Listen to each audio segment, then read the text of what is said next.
Hey everybody, so I am back with another Heresy Hump Day. Now, unfortunately, I have slid a bit lately, and this will be a end of the week Heresy Hump discussion, so it will be the Heresy Hump Day format, but just occurring later in the week, and most likely you'll be seeing this if it's coming out on Friday. Today, just the topics are going to be our episode Beverage sponsor, table and gaming update as usual. I'm going to have a discussion a bit on the Orktoberhammer project and just updates on from other folks that are actually participating in that project. And next big topic is going to be Firefox, the movie that was released in 1982.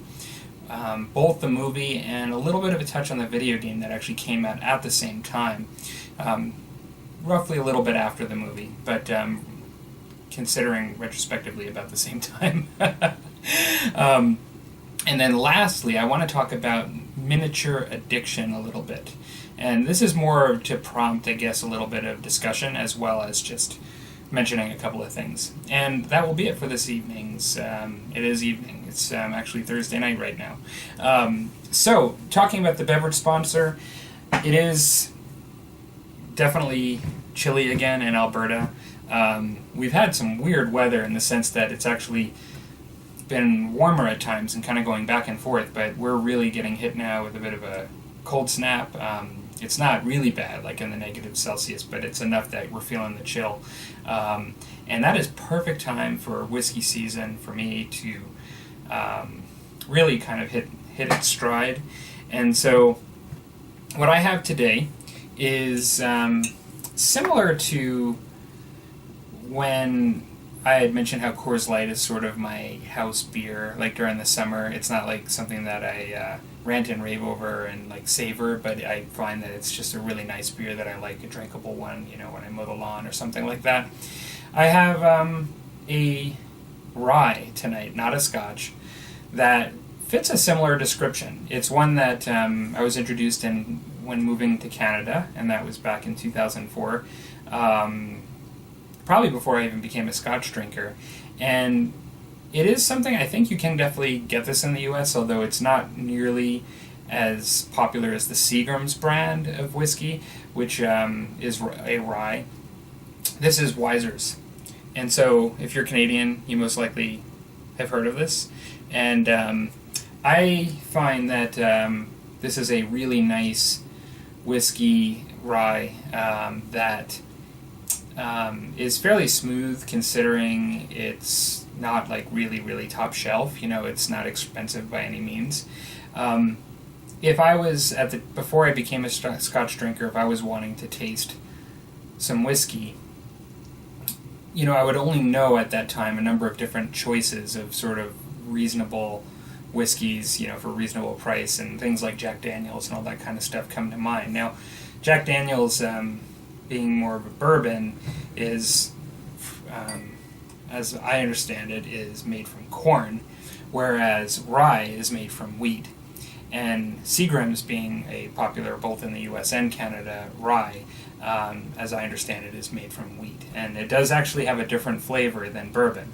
Now, for those of you that actually pay attention to these discussions that I have, you'll know that I have a bourbon that I like as well. So I don't discriminate overly when it comes to whiskey. I do like different kinds: Scotch, bourbon, rye.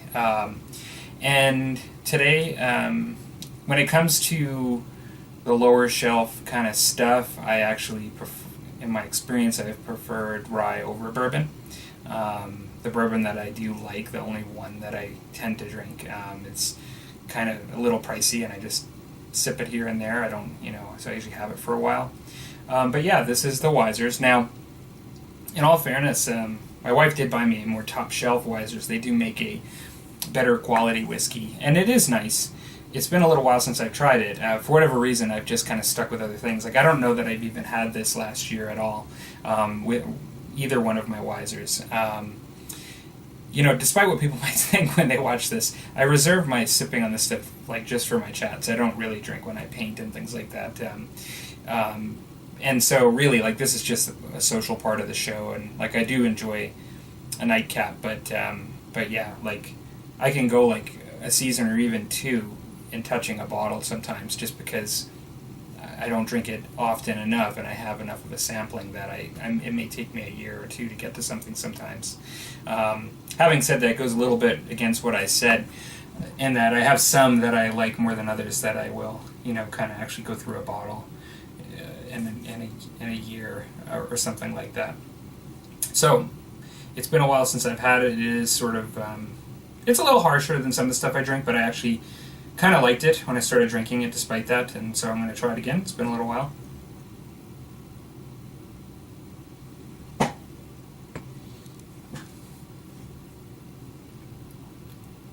Oh, it's as good as I always remember it. It definitely has a nice burn as it goes down, nice warmth in the chest.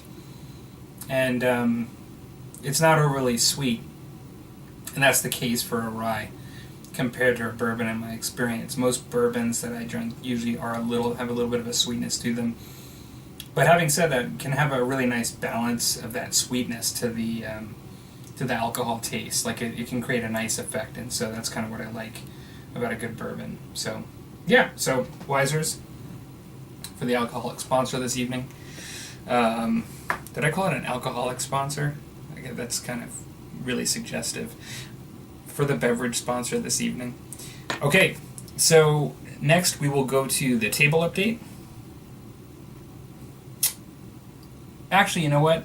I'm going to do the Orktoberhammer update really quick, just because I'm going to show my sort of Orktoberhammer stuff going on during the table update. So, two of the folks that have joined in have already put up videos and updates on what they're going to be doing with their projects. And so first, I just mentioned that Neil Moulden has actually put up a video. I'll put it in the link below. He'll be doing orcs as well. He's thrown up a couple things, like he's starting with an old war track, as well as he's got Gaz School and some just different boys and stuff that he's going to be working on. So check out Neil's video in the link below for his update this week. As well, Helcarexe has pulled out his stuff that he's gotten from the past, and he's got, as well, Works and Gretchen as well, that he's going to be painting up. And so check out Helcarexe, link below, just on the kind of build that he's doing for Orktoberhammer this year. Okay, and now we will go to the painting update, which will be a continuation of Orktoberhammer. Hey everybody, so in front of you I have the Orc Raiders, where I've gotten pretty far on laying down base paint. So these guys look really rough right now. I mean, I've just gotten most of the base paint done. I still have a little bit on the leader, which I did confirm that this guy is the leader. So he has like the least amount done on him, because I still have to do kind of his cloak and things. But I want to talk a little bit about my color scheme and just my experience with the coat d'arms paint so far, and as well the triad that I'm using for the skin with the coat d'arms color scheme. So initially I had said I was going to do these guys just like the box. Well, it turns out, I didn't realize this, but the box art on the front and then the example of a painted group of miniatures on the back have not the same scheme. Like, they're actually not painted the same way. The box art on the front, although has a lot of similarities, it's mainly just a combination of browns and leathers. They're sort of like Orc Raiders. There may be some steel, it's just a painting in there, but it doesn't have much color. Where when you look at the back, there's actually quite a bit of color added and some changes. And I initially just started looking at the back and I thought, this kind of looks cool, and it's different than really the way I normally would have approached it. And so I thought, I think I'm just gonna try the way they're doing it on the box art. And so a number of, I'll just grab my brush here as a pointer, but a number of the miniatures have like blue metal shoulder pads on one side and then red on the other. Now it's not like red, white, and blue or like a flag or anything like that, but it does have that kind of color combination, which isn't one that I normally would have chosen. I am going to be weathering and highlighting it up, and I do think it's going to look nice. I am doing, the front of the box does have a couple of guys with red and white on their face, and I am doing this just like the back of the box. This has been base painted, but I've not done any black lining on any of the models, even prior to doing more highlighting. I am going to be doing some black lining. Now, for areas that are white and like on the face, I think I'm going to truly use black to make it really pop. But for some areas that are like light brown and various shades like red, I think I'm going to use like dark browns and other colors. On the skin, I am planning on using a dark green as a lining for shade versus instead of using black. Now, I could have very well used black. It would really make everything pop, and it would look very Oldhammer, I do think, because many people did do that. But I do like, even back then, some people black lined or did that technique with another darker color that they were working with other than black. And I do like the subtle sort of pop that you can get with that as well at times. So I think that's what I'm going to shoot for. Using pretty much the scheme that was on the back, in some cases it was kind of illogical. Like, most of the guys do have pants that are actually blue, which is interesting. But then like one guy had like red, and then like another guy looked like he actually had purple on the box. Now, in some ways, because it's highlighted up, it's more subtle, because as you highlight up, like even red and purple, you get that sort of whitish look where on the raised areas it becomes harder to distinguish at times, but really it did look purple. So I just kind of went with that, actually, and I thought that was just kind of cool. I just followed it. So like it isn't like 1/3 or red, 1/3 purple, 1/3 blue. I just kind of did it in the proportions that they kind of did on the actual box art. And so yeah, what I'm planning on doing, like I initially for the skin just used Goblin Green, just that it's really just a simulation of the old Citadel Goblin Green. And while I don't forget, some of you may know that I did that review of Cote d'Arms paints. One of the things that I was really surprised about is just how well these paints worked. I really like these paints now that I've been using them a bit, and I've actually tried, you can take a look here, but so far I've used all of these colors just about. Not all of them, but like I haven't used all the ones in the Triad of the green, and I haven't used one of the metallic highlights, but many of them I have used already in this mix here. And one of the things that I have found is, and I mentioned this in that review video, is that they are a little thinner than typical standard current day GW paints. That can be viewed as a good thing, I think, for beginning painters that might be prone to not water down their paints enough. I wouldn't recommend necessarily using these right out of the pot, but you could actually get away with some of the colors a little easier using them right out of the pot. But then in most cases I still thin down, but just a little bit less or I would say I thin down less, about half as much than I would with typical standard GW paints today. So they're working really well. Like it hasn't been that hard of a transition. Getting back on track here, I use the Goblin Green for the base. I am going to blackline, but I'm actually going to use what they have here is Dark Elf Green. So it's this shade that I'm going to blackline with to show depth. And then I think what I'm gonna do is I'm gonna use Scorpion Green, just like the old Scorpion Green, to mix with this and then to highlight up the skin, and then potentially even depending, I'm gonna use a yellow that I've not picked yet from the set, the Fantasy Cote d'Arms set. There's a couple of different ones. There are ones that definitely are suitable. I think even the one that I showed in the video when I compared the different paints with the GW ones would be suitable. Yeah, so that's kind of my plan for like my triad with these guys, and even just experimenting with the black lining technique, because it's kind of an older technique and it's not one that I've really incorporated in my painting. I honestly have never used it. I've always just relied on other technical paints like washes and things to kind of get that similar effect. But it definitely adds a different element to it when you do it with the black lining style, the lining style versus just a wash and then cleaning up the wash and leaving kind of a line, a simulated line. And so, yeah, so that's kind of where I'm at with my painting.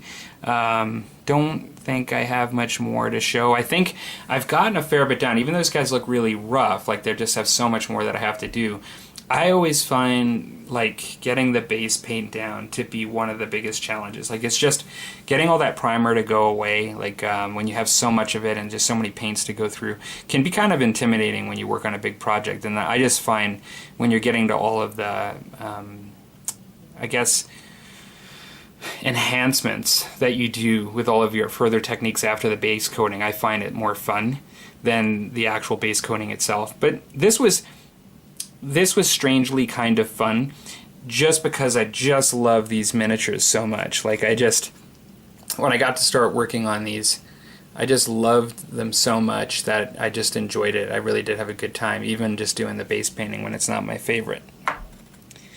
Alright, so I will go back to the chat.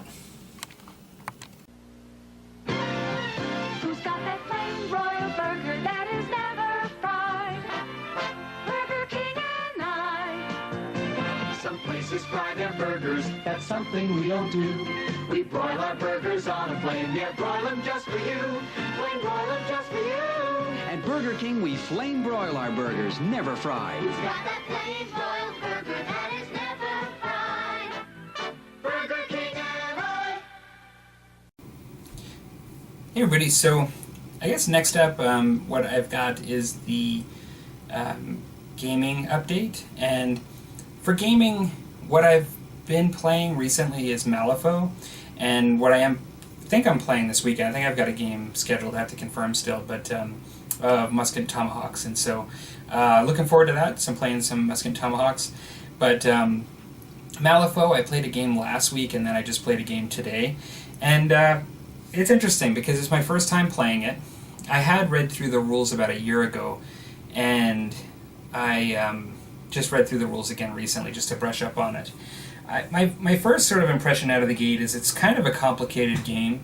I really like the card mechanic because you don't use dice in the game. It works on a deck of cards.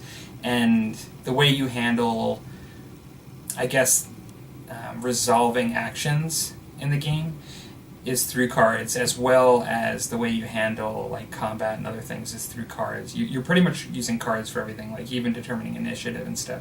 That component I really like of the game. The first game is kind of hard to judge. I mean, I used my Hoffman crew that I painted up. I found that like a lot of times when you play a first game, and particularly if it appears to be kind of complicated, it can be a bit how do I word it? It's a bit of a slow pace, a bit of a grind to get through the rules and to look a lot of things up. Particularly if you're not playing with someone that plays it like all the time, but is also kind of trying it with you and is either new at it or only had a game or two. And so that's kind of the way it was. We kind of spent a lot of time looking at rules and things like that. Even then, I kind of, because the game uses cards, in addition to the cards I just mentioned, like your miniature has a card, and it has abilities on it. And so not only do you need to know the rules in the book, but you kind of need to know your crew, and just how not only they work and all of their abilities, but then also how many of them are designed to work together within crews, and like to fully understand how the crew works, you have to understand how your miniatures work in sync and tandem together. And then in addition to that, the game is very, I guess it's very much based on scenarios that they call schemes. And so you get your victory points primarily by fulfilling these. I do like how they're randomly determined when you play, and that you get a choice of which ones to do, and you can even really work on more than one. I do like that. But it's a little overwhelming, at least for me, when I played my first game. So today I got to play my second game, and it did go considerably smoother, as it should, being the second game. And I did utilize my crew a little bit better and utilize some abilities and cards, like extra cards you could pay for that I didn't even take the first game. But in the end, I was left kind of undecided as to how much I like the game. Now you might think that means you don't like it, like if you didn't, you would like it by now, or you should know right out the gate. I don't really know. I mean, it's kind of a complicated game, so I almost think it's not really... It's one of those games that I don't think you can fully appreciate until you've played several times and really get a feel for it. So I am going to be likely playing another game next week, which will be good. I do think, and my opponent kind of agrees with this, is that excuse me, my crew, the Hoffman crew that I had up in the painting channel, they're very synergistic. You have like this tinkerer, Hoffman, and he's got all these machines that are his inventions and creations that work with him, and he essentially needs to use them and work in tandem with them to be effective personally, where some masters, the crew leaders, what they're called, actually are pretty powerful into themselves, and how much they can do independently. And so I probably picked one that was maybe a good one to get an appreciation of what you can do with the interdependencies among models, but probably kind of hard for a beginner. And so that might not be great for my evaluating of the game. But then I just kind of found it kind of complicated initially, and I like complex games, but sometimes I struggle with the ones that are all based on your characters, like just needing to know a lot of different characters versus the game itself being complex. Like the game has some complexities to it, but I would almost say, and like my friend compared it to Infinity, they're not actually, in my opinion, that similar games, Infinity and Malifaux, but they're both kind of skirmish games that have come out, relatively speaking, within a couple of years of each other, I think, and were kind of up a notch in complexity in their own way. Infinity, I really enjoyed, and the only reason I kind of stopped playing it was mainly just there weren't that many opponents, and also that I found that if you didn't play it a lot, you almost had to relearn it every time, and it was just too much. Like, I found that for me to play Infinity, I probably needed to play it a little more regularly than what I was able to at the time. And so I still have my Infinity team. I don't even remember if it's what it's called at this point. My my army, but and like one of my friends and I were even talking about maybe picking up Infinity someday in the future again. But and I enjoyed it. But I found Infinity, its complexity lies more in the rules themselves, and even just how reactions work. Because like Infinity, when you go, like your opponent gets a reaction, and there are a lot of specific rules around it, and even just combat and firing, and just a lot of the things that happen. I just found it utilized enough of a different mechanic that comparing it to 40K, it was definitely a lot more complex. But I didn't find the characters overwhelming in and of themselves, like that character's abilities and what it can do. Where Malifaux, although the game definitely has its own sets of complexity, I don't think it's as complex as Infinity as the game mechanics go necessarily. This is personal opinion. But I do find when you add in all of the characters in the crew and all the rules that are on their cards individually, and then how they all work synergistically, that it actually brings it above Infinity for me. I definitely felt... I hadn't... When I started Infinity, I had even less gaming experience than I do now, because it's been some years, since then. And I found my experience with Malifaux a little more overwhelming in starting it from a rule perspective than I did even back then with Infinity. And so it's interesting. Overwhelming doesn't sound good. But it's these things happen when you start some new games and you're just kind of getting the rules on. And so that's kind of my take on Malifaux. I really love the visuals and the story and the opportunities for different crews and the way you can get into them really pretty cheaply, like just getting a crew in Malifaux. It's a really beautiful sort of world. In that sense, I almost like it more than Infinity. Like, I like the Infinity universe, but the anime sort of futuristic world that Infinity is, I actually almost prefer the storybook world of Malifaux. That sort of, it's a bit of a dark storybook world, and it's actually kind of cool. And so from that perspective, even just playing the games on the table and seeing the miniatures and just doing the things that you need to do in the game, like that was actually quite a bit of fun. Yeah, so that's like my gaming update. That's almost like a discussion on Malifaux. But let's talk a little bit about our next topic. And this, I would say, I probably only have two main topics this evening outside of my regular things that I talk about. And I'm going to have a little bit of a sip here before we start. I hope you guys are painting some stuff, because I'm sure that it's really boring if you just listen to me talk without actually doing something. But that's what these are kind of designed for, is the while you guys are painting and things. So, next topic is Firefox from 1982. Now, I actually watched this again recently. I had bought the DVD a number of years ago. I'd seen this back in 1982. And it's funny. I don't typically talk about politics on the channel. And that's actually not going to change. I'm not actually going to reveal my personal politics or my opinions on politics on the channel. I choose not to do that for various reasons. But because, like, I've been even more engrossed in politics probably in my spare time in looking at things than I have in a number of years, I can't help but draw some comparison to the time of the Cold War to today in just international politics, and just how I get a feeling more so today of some of the issues surrounding in the Cold War like I was sort of presented with when I was much younger, and during the time of, like, let's say 1982, when, during the time of the Soviet Union. And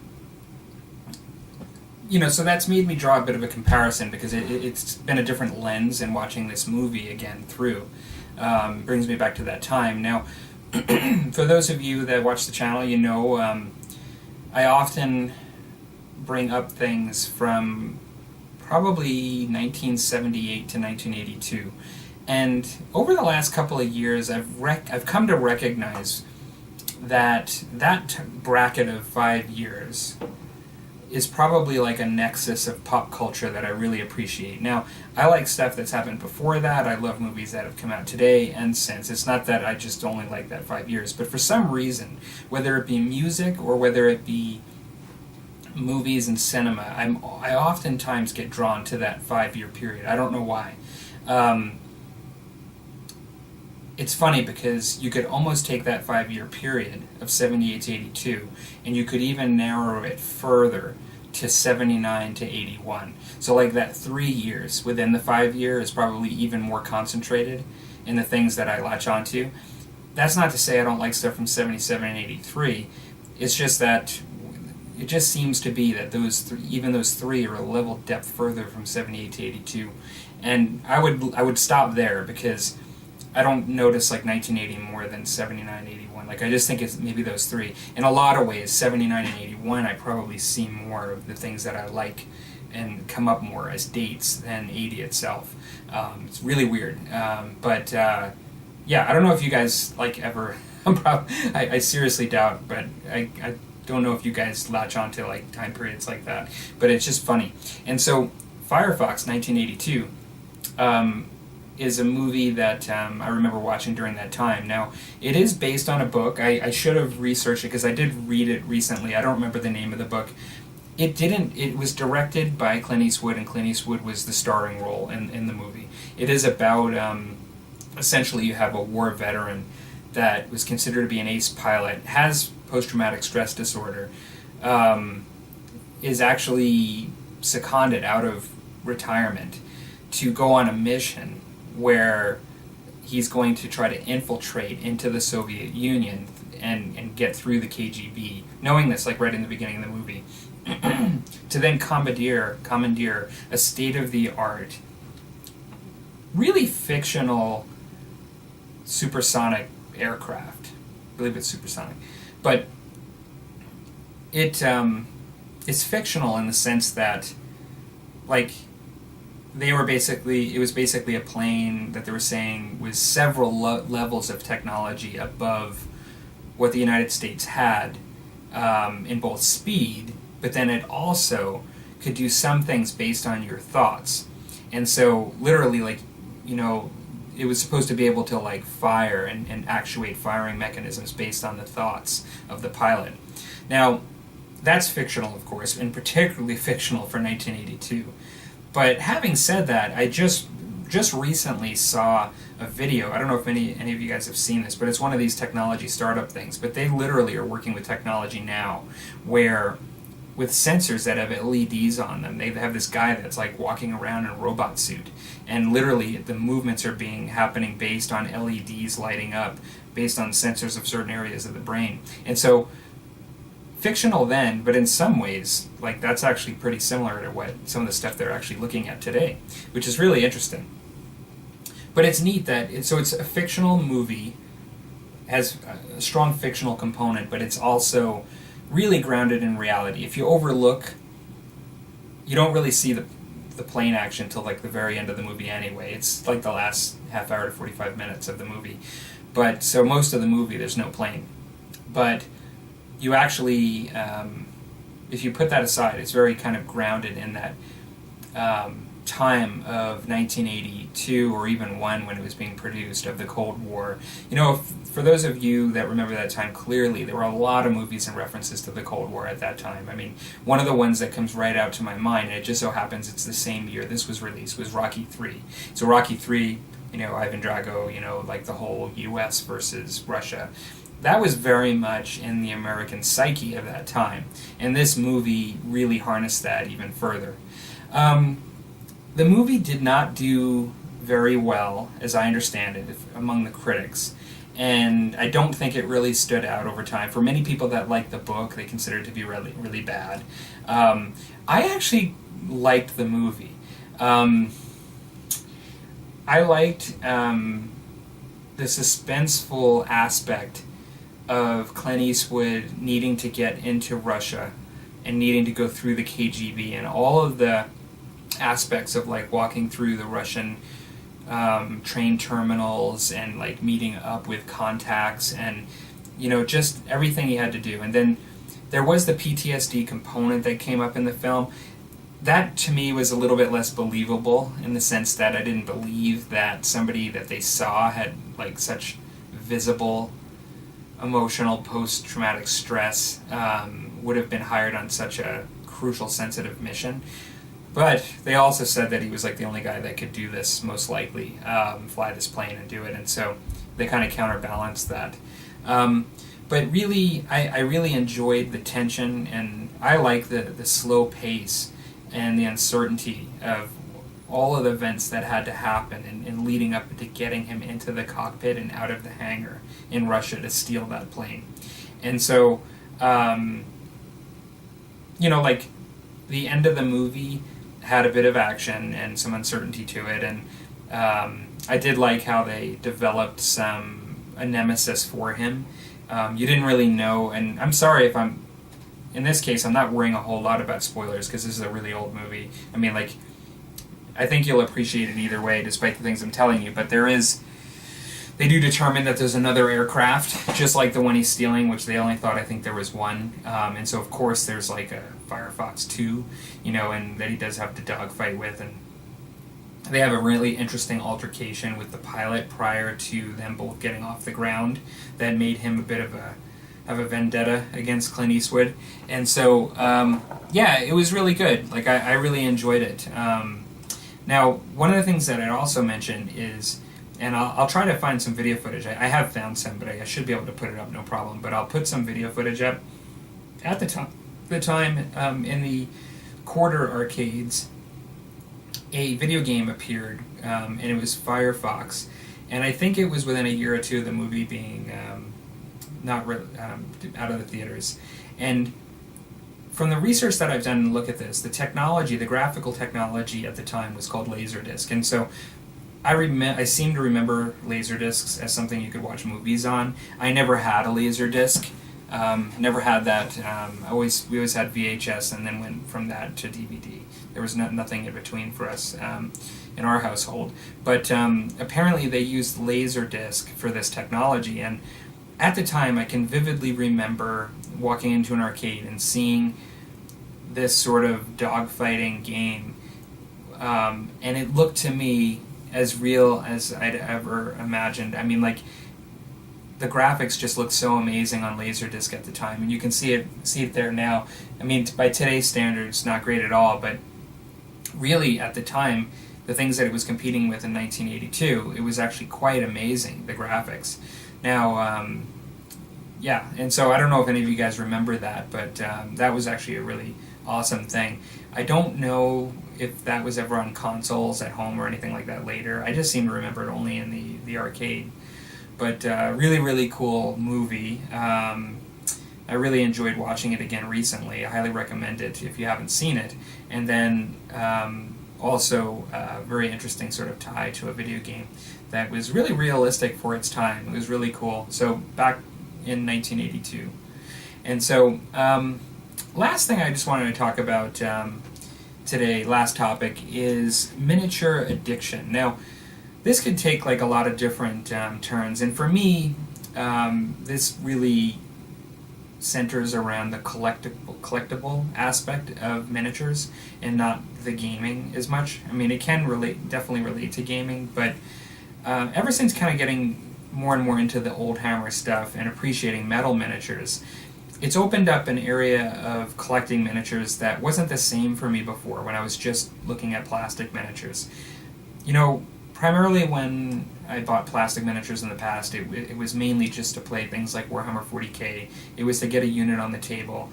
Sometimes it would be because I liked the miniature and I wanted to paint it, but really it was never like a collecting aspect, and it was always something I could usually buy in the store. It wasn't something that like I had to find. It was like, oh my god, that's out of print, you know, something to that effect.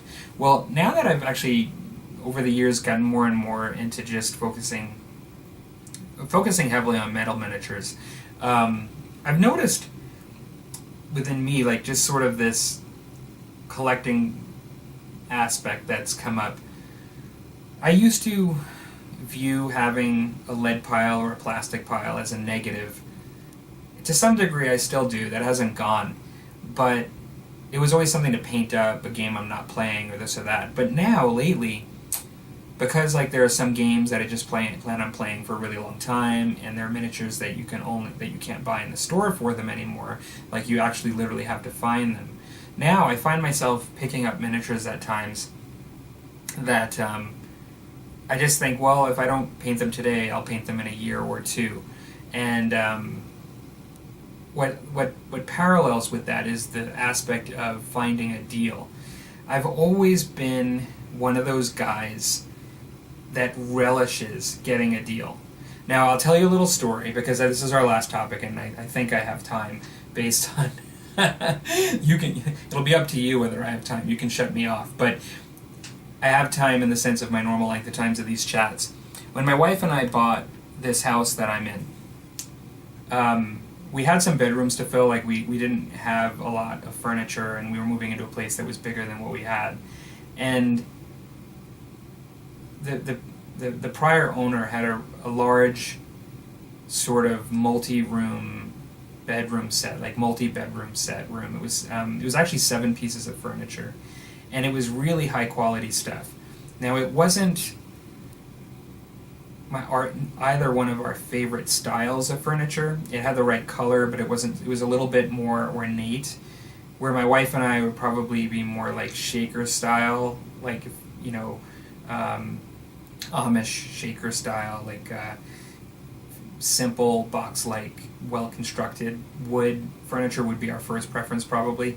This was a bit more ornate, but at the time they were doing like an estate sale. It wasn't somebody that died, but they were moving out of the country and they just need to get rid of everything. These were folks that were, you know, like kind of empty nesters that we were buying the house from, and so they were making a big life change. We were spending a lot of money, like not only on the house, but just everything. And so they were asking us, like, is there anything in the house that you want? And there were a couple little things. We're like, sure, you know, like there were good prices. So we're like, sure, like we would take this, we would take this. But then we were like, you know, we were looking at the furniture and we were just like, you know, we could really use this because we just have, this place is going to be so empty when we come in. But we don't think that we want to spend a lot of money on this, that they would want for the quality that this is here, because it's not really our taste. And so I spoke to the owner and let them know about this, and I literally said they were looking for, like, at the time, and this is in 2005, they were looking for like $7,000 or $5,000 or something on like this used furniture. Now, it was used, but it was still in great condition, but I think they spent over $10,000 for this set, because it was, like I said, it was a multi-room set. Well, I had said, you know what, I said, like, you need to get what this is worth, and I understand that, and you're doing like an open house to sell all this stuff this weekend. I said,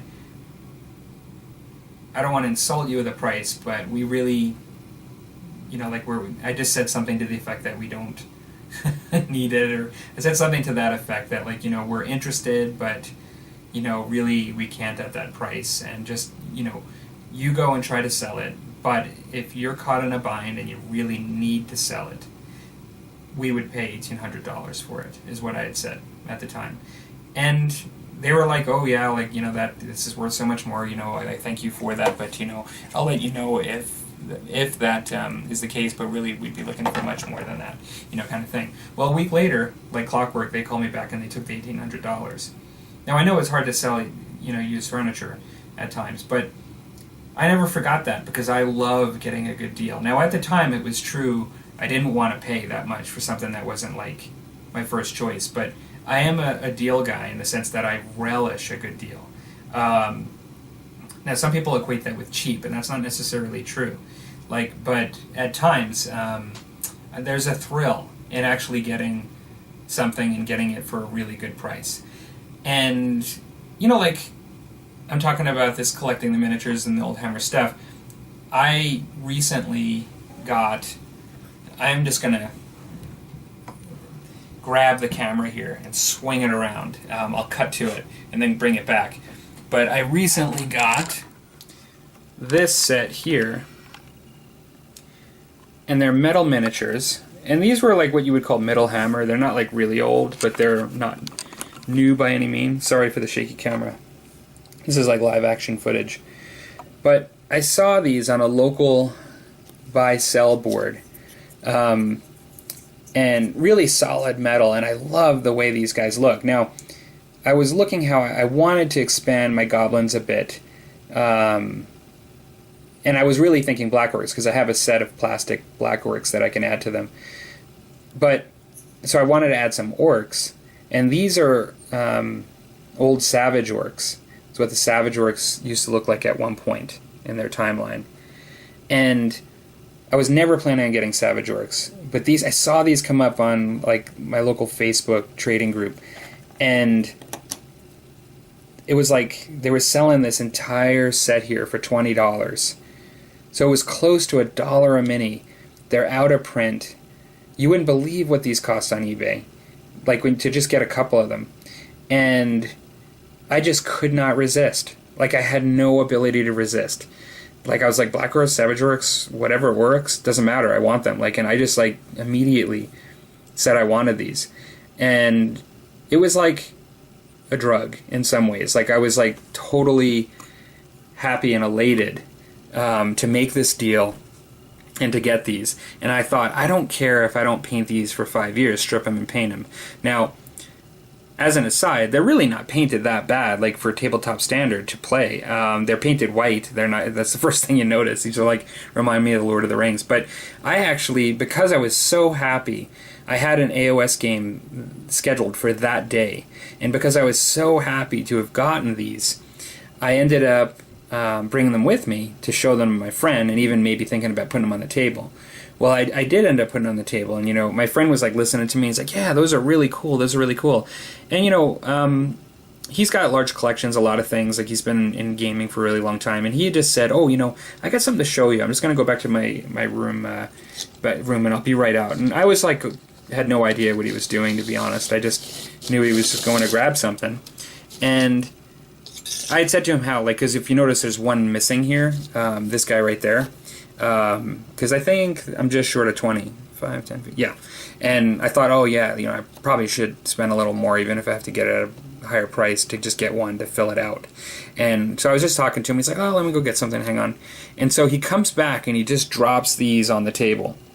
And so he had this group of 8 of these just in the back, and he basically sold them to me to be able to now add to this exact group. And it just took my level of excitement on this and just increased it so much further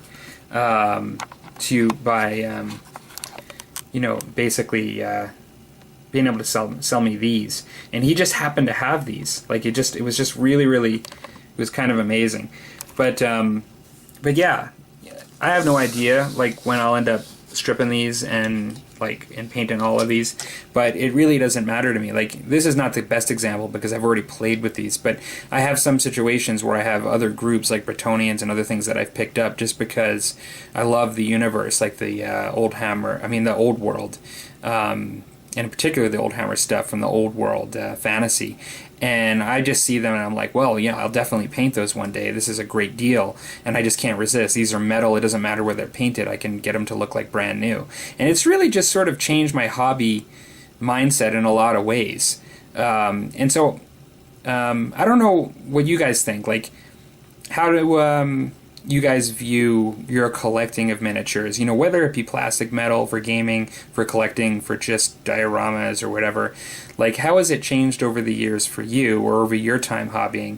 Where are you currently at with your collecting of miniatures? And do you find it brings you more stress, or do you find that it brings you more kind of excitement?